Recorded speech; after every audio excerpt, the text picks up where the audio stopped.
Okay, like too much traction, it's hard on the horse's joints, right? Like imagine running and just sticking every time you land. So horses with like navicular, ring bone, stuff like that can be very detrimental to the longevity of the horse. So I recommend trying to get away with the smallest stud as possible. Especially when you're not in the middle of hunt season. Like when we go into winter, when you're in the ice and snow, maybe we'll go up a size in studs because it takes a larger stud to get traction on ice out in the field. Where if you're just conditioning your horse, the small ones usually do a perfect job on road. You know, there's just enough traction where you can leave them in the shoe for trail riding or showing. They're not going to interfere with any ring work, stuff like that. So I do recommend, you know, the smallest you can get away with, the better. Usually I just put them in the heel. That's usually enough. Some horses require a big heavy flat shoe, like your draft crosses sometimes. A lot of times I will put the small ones in the toe and small ones in the heel, or sometimes larger in the heel, but always small in the toe if you require a little bit extra grip. So when the hunt season's over, usually I do away with the studs, or at least, you know, leave the small ones in the heel area. So it really depends on what type of riding you do other than fox hunting. Learned tricks over the years. One of them is, you know, I like to have side clips. Side clips help take the stress off the nails, or off the nails. So with the studs, they grip, right? And the weight of that horse comes down. Without clips, it's gonna shear those nails off, most likely. So I do like to have side clips or toe clips, whatever your farrier prefers to use. I also do like to grind them down to about half of what they are, or if you're drawing out handmade clips, keep them small. They are going to rip shoes off. I mean, fox hunting, they go through some nasty terrain, so shoes are going to get ripped off. So I would rather that shoe come off and be clean, not take a lot of hook with it. So I love having clips, but you can see this is how they come from the factory, or a lot of guys will draw them out long. I'll take the grinder, whittle them down to maybe half the height, or if I'm drawing them out, I'll just draw a small clip, just enough to take that shearing stress off of the nails. And then back to the pads a little bit. You have rim pads and you have full bubble pads. So horses that require a full pad, you know, for normal use, then you're going to have to stick with the bubble pad. You're not going to get quite the traction with the bubble pad as you do a rim pad. The rim pad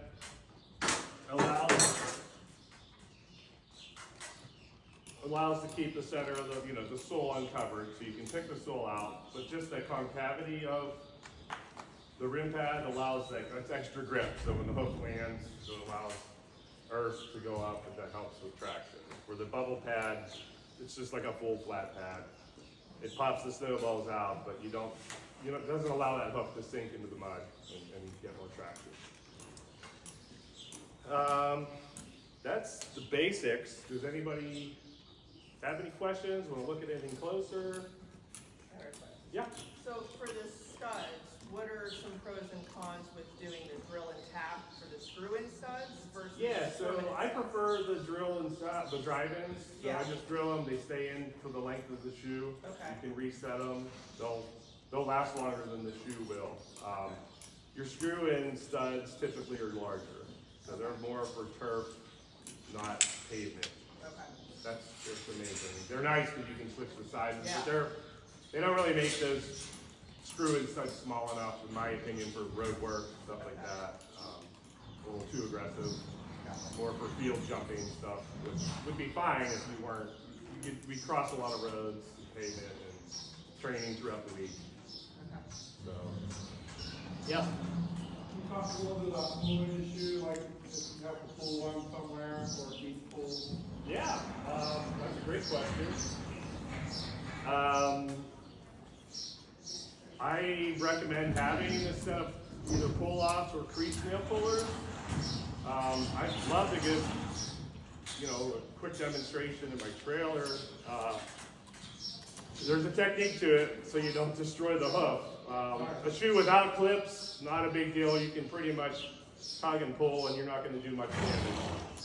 A shoe that has toe clips or side clips, it helps to have an idea of how to pull it off properly without taking clips. Can you take the clips off, or how do you get? No, the clips are forged into the actual shoe. Okay. Yep, they're part of the shoe. Problem is, the clips go this direction, the pitch of the nail goes that direction. Pro, it keeps the shoe on. The cons is when they come off, they tend to rip a little bit of hoof. And that's why I mentioned earlier, I like to grind those clips down just so they just barely do their job and less detrimental when the horse pulls the shoe.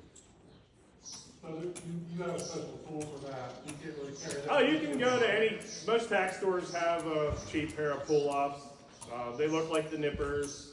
You want to, basically, you can grab the shoe at the heel area, the nail furthest back, and just rock it towards the toe on both sides. And then that nail head will start to work up. Like I said, I'd be happy to show you the trailer if you'd like. Yeah. So how do you do that, Chris? So you take and you push it towards the toe. Yeah, you want to, so the hoof's between your legs like Yep. this, and here's your shoe. So you want to grab it here and rock it towards the toe, not towards the sole. Because if you rock it towards the sole, it may apply too much sole pressure, make the horse uncomfortable, horse could jerk. Not going to hurt the horse, but you might get hurt doing it. You know, so just towards the toe, and then the nail heads will pop up a little bit. You can grab them with the pull off, pull that nail out, go to the next nail forward, rock it. That's the easiest way I would recommend if you were, but it's great to have a tool in your trailer because, you know, they can get twisted around and then the horse can't stand on it. Usually somebody has one somewhere. I keep one of my trailers. Yeah, I gave Brian an old set of mine. Yep, and I've used them before. Yeah, Fox so hunt. I'll give you You're his gonna number. bullshit sooner or later. Yeah. No, he's helped me out a lot, hunting out of town and pulling things. Any other questions? Do you have a question? No, Henrik has a larger stud. It's hard to see from this distance, but this is. I usually just use two sides of studs. They seem to get the job done, but I tend to lean towards the small. The smallest, the better. They do the job for 95% of them. Does anyone want to see the size of the studs? Because my hot horse there, Dustin. I he can has walk big around, studs in, or right? you can stroll by me, whatever's easiest. You wanna see Just 'em? so you know, your farrier is, you have a team. Your farrier is gonna make or break your hunt season. Okay? If you have a crappy farrier, you're done. Or even an ignorant farrier. They may be a great farrier for a riding horse or an open jumper and do a wonderful job for that. But fox hunting's a whole different story. Yeah, in which these. And it's really important that your farrier and your vet know what you're doing with your horse and can prepare them for that sport. Okay? It's not the same as your hunter-jumper race. It's not the same as riding even a regular trail ride. It's a different sport. And if your horse is constantly pulling shoes or doesn't have the right shoes on, you're going to have a miserable season. So you really want to tap into the knowledge of a knowledgeable farrier who has done fox hunting horses. Ask your farrier if they have done a lot of fox hunters, and if they haven't, network and find somebody who has to talk to your farrier, because they're going to need that education. And you don't want to be the one they're learning with. Honest, you don't. Okay, did I say that? Yeah, I can do. Yep. Kurt brought some cards, so if anyone would like one, contact them. Or if you leave some here, Yeah, I can leave them on when the we table. break for lunch.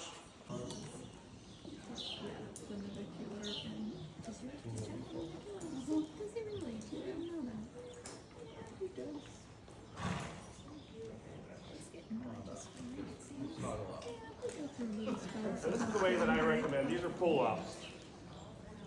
You get them like at the deal center. I think between your legs, gripping tight, and I don't have nails in these holes, but I always start at the last nail hole. Can we make a bigger circle? Yeah, absolutely. Or maybe, you know what, maybe Kurt, you got it in the middle and then everyone gathered around you, that probably be better. You okay with that? Okay. Yeah. Grab the nail head, rock it towards the toe, the nail will come out. Work to the other side, same thing. And then, usually there's 3 nails on each side, on average. And just work your way towards the toe. But the main thing is your leverage of the toe up, pushing it towards the toe. Then that shoe will eventually drop off. There's another tool called a crease nail puller. It's got tiny little pinchers. You can grab the nail head and do the same process, rocking it towards the toe. That's a little more difficult when the nail head starts to wear. And you really got to have some strength to get those nail heads, or they'll just round off. But that's why I recommend the pull up. This one has a side clip on it. So they're forced into the shoe. Oh, yeah. I like to grind them down about half the time. Anything else? One good? Oh, whatever I'm doing on horses, I've learned over the years that I don't need all this material. Alright, so if a horse pulls a shoe in the field, it can take some hook. So I've found that if I grind the hook, the clip down just enough so it still functions, but you don't take all that hook. I'd rather the shoe just come up a little easier and do less damage than having that to deal with epoxy and so forth. I'm like, I'll never go back. Yeah. Yeah. Yeah, it was, did it all, Boreal. I mean, Boreal, I always use it, I mean, it works, but it's not really necessary. Hard to get it back to symmetrical, in my opinion. Important. And it's important that your farrier understand that, yeah, you want the shoe to come off cleanly without tearing the hoof wall, but they also need it to stay on, because they can go too far that way too. I know a lot of jumper farriers, they want that shoe to fall off practically, which is great in the hunter jumper ring, not so good out in the mud and the wet. So you have to have that balance. It's really important, and it's hard to do.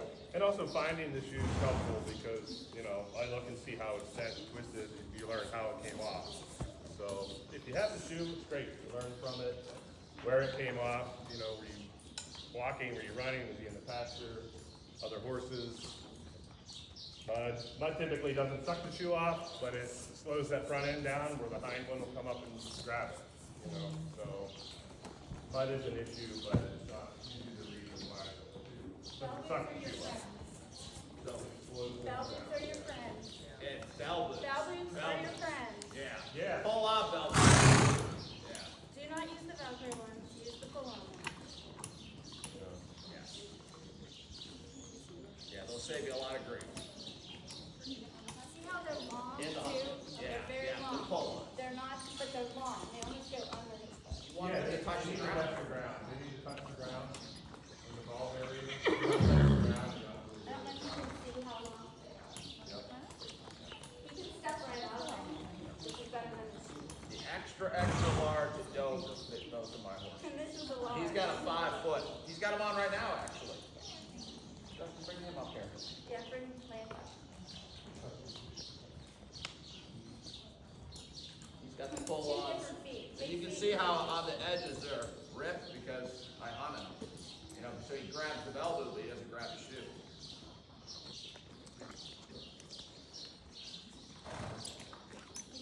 Yeah.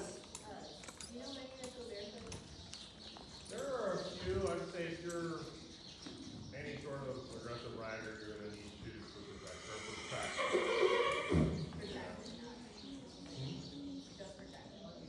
Yeah, I mean, protection is important as well from bruising, but traction is probably the first. What are your thoughts on front shoes but no Heinsburg? But same thing, it all depends on the horse, but I mean, the traction is number one. For your safety, the horse's safety, When the season's over, go ahead and pull whatever the horse is capable of doing without shoes. Great. Yeah, I'm not against barefoot horses by any means. Attractions. I feel like something that I've really learned in the past few seasons is that shoeing for fox hunting is a little bit like preparing for the Boy Scouts, where I did 50 plus miles barefoot and I've always used boots and things like that. But whenever you're fox hunting, you're there to do what the hounds are doing and you're there for them.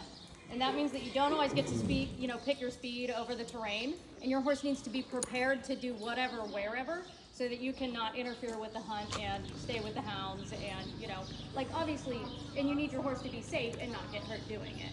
And that's why I think this stuff is so important.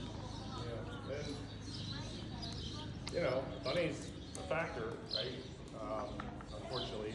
But I do recommend, just doing the snow pads.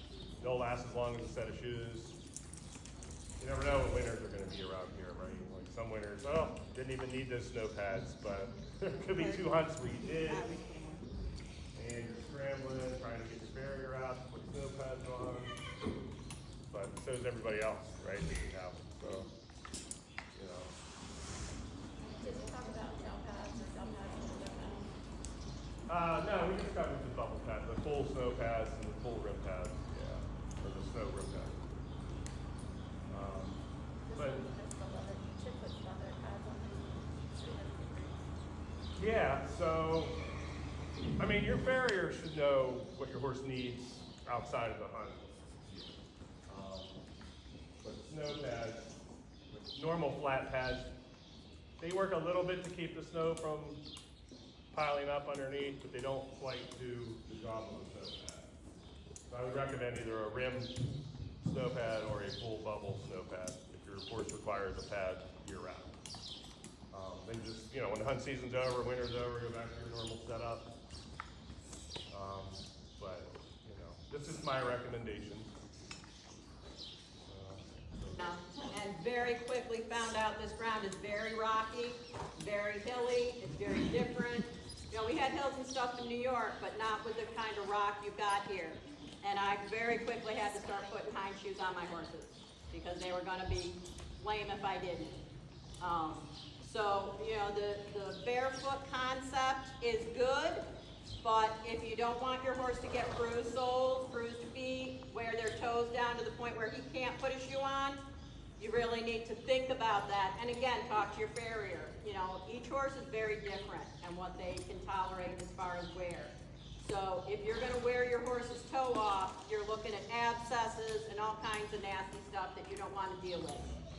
So talk to your farrier about the type of ground. We go through mud, we go through creeks, we go over rocks, and we go at speed over those things. We're not picking our way down, we're going at speed. So you need your horse's feet to be good underneath them. If they're picking their way over stones and stuff, they're not able to move and do what they need to do. That's an excellent point, Lori. Thank you for getting the shoe on before there's no hook to work with. That's key. Even if you just do them during hunt season or fox hunting season, that's great. We'll back on. Yeah,